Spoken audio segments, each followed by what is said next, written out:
বিচারপতি মানিকের একটা দুর্ঘটনা ঘটেছে। তার নিচের অংশ আঘাতপ্রাপ্ত হয়েছে, যেটিকে বলা হয় যে তিনি অন্ডকোষে আঘাত পেয়েছেন। এই জন্য তাকে কারাগারের বদলে তিনি এখন হাসপাতালে আছেন। তার অস্ত্রোপচার হয়েছে গত রাতেই। প্রশ্ন হচ্ছে যে আসলে তিনি কিভাবে আঘাতপ্রাপ্ত হলেন, কে তাকে আঘাত করলো, এটি নিয়ে কিন্তু একটা ধূম্রজাল তৈরি হয়েছে। আমরা যেই ভিডিওগুলো দেখলাম আদালত চত্বরে, সেখানে একটি দেখছি যে তাকে যেই কিল ঘুষি মারা হচ্ছে বা চড় থাপ্পড় মারা হচ্ছে, প্রথমে হচ্ছে হেলমেট পরা ছিল, হেলমেটের উপর দিয়ে সেখানে ডিম মারা হচ্ছে।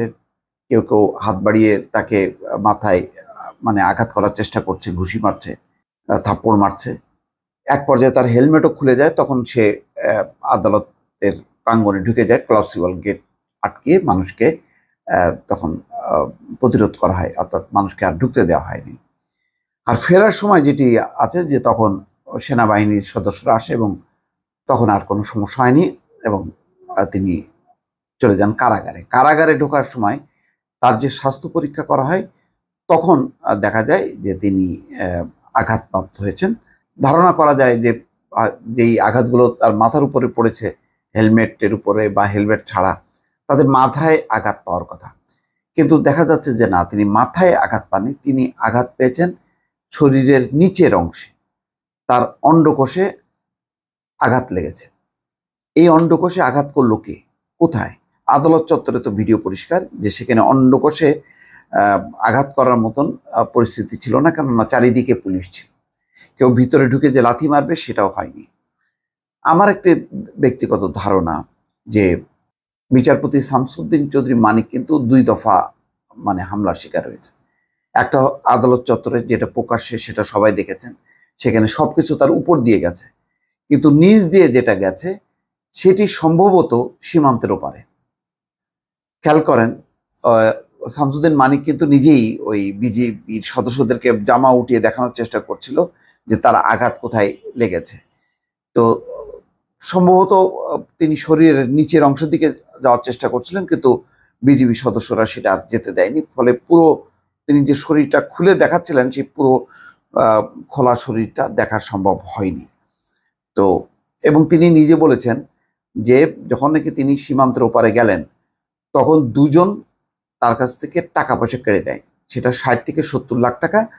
তখন তাকে, তিনি নিজে মুখে বলছেন যে তাকে তারা মারধর করে, তাকে বেশ মারধর করে এবং মারধর করে ওই টাকা পয়সা নিয়ে যায়। টাকা পয়সা নেওয়ার পরে তার কাছে কি ছিল, তখন তিনি বলছিলেন 2টা পাসপোর্ট আছে, একটা ব্রিটিশ, একটা বাংলাদেশি, আছে 40,000 টাকা, আর এই মোটামুটি। তো বোঝা যাচ্ছে যে তারা টাকার উপর টার্গেট করেছে। ওই টাকা কেড়ে নেওয়ার সময় তাকে যখন আঘাত করেছে, আমি ধারণা করি তখনই হয়তো তার নিচের অংশে তারা আঘাত করতে পারে, তাকে কাবু করার জন্য। এই কারণে ঠিক আদালত চত্বরে যে তিনি অন্ডকোষে আঘাত পেয়েছেন তা হয়নি। যাই হোক, তারপরে আদালত তাকে রিমান্ডে না দিয়ে কারাগারে পাঠিয়েছে। কারাগারে ঢোকার আগে যে প্রাথমিক পরীক্ষা হয়, তখন দেখেছে যে তার অবস্থা ভালো না, তখন তাকে ওসমানী মেডিকেল হাসপাতালে, কলেজ হাসপাতালে পাঠানো হয়। সন্ধ্যার সময় পাঠানো হয়। সেখানে দেখা যাচ্ছে যে শামসুদ্দিন চৌধুরী মানিকের শরীরের অভ্যন্তরীণ অংশে আঘাতের চিহ্ন পাওয়া গেছে, তার অন্ডকোষে আঘাত লেগেছে। রাতে তার একটি অস্ত্রোপচার সম্পন্ন হয়েছে, তিনি পোস্ট অপারেটিভে চিকিৎসাধীন আছেন। সিলেটের কারা উপমহাপরিদর্শক মোহাম্মদ সগির মিয়া এটি নিশ্চিত করেছেন। তিনি বলেন, বিচারপতি মানিককে প্রয়োজনীয় চিকিৎসা সেবা দিতে আদালত নির্দেশনা দিয়েছিলেন। আদালত থেকে কারাগারে নিয়ে আসার পর প্রাথমিক স্বাস্থ্য পরীক্ষা করা হয়েছে। অবস্থা গুরুতর হওয়ায় তাকে চিকিৎসার জন্য হাসপাতালে পাঠানো হয়েছে। মানিকের একটি অন্ডকোষে আঘাত লেগেছে এবং শরীর থেকে রক্তক্ষরণ হয়েছে, সেখান থেকে রক্তক্ষরণ হয়েছে। রাত 11টার দিকে তাকে হাসপাতালের 2য় তলার আইসিইউতে ভর্তি করা হয়। অস্ত্রোপচারের পর তাকে নিবিড় পর্যবেক্ষণে রাখা হয়েছে।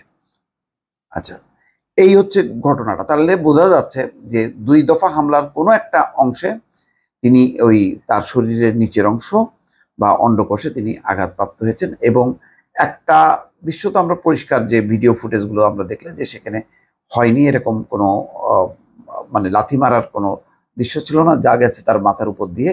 বাকি বন্দীদের ক্ষেত্রে আদালতে নেওয়ার সময় যেটা আমরা সালমান এফ রহমান বা আনিসুল হক তাদের ক্ষেত্রে দেখলাম, তার ক্ষেত্রেও তেমনটাই দেখেছি।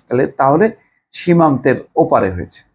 এখন প্রশ্ন হলো যে এই সীমান্তের উপরে যারা আঘাত করলো, এই পরিস্থিতিটা তৈরি করে দিল কে? এটা কিন্তু তৈরি করে দিল বিচারপতি মানিক নিজে। তিনি একজন বিচারপতি, তিনি আইন কানুন সম্পর্কে জানেন। যে তার নামে কিন্তু তখনও পর্যন্ত সম্ভবত কোনো মামলা হয়নি। আচ্ছা, মামলা না হওয়ার পরেও তিনি পালিয়ে গেলেন কেন? আচ্ছা, তিনি যদি নিরাপত্তা জনিত কোনো মানে সিকিউরিটি অভাব বোধ করছিলেন, তাহলে তিনি সরাসরি পুলিশকে ফোন করতে পারতেন।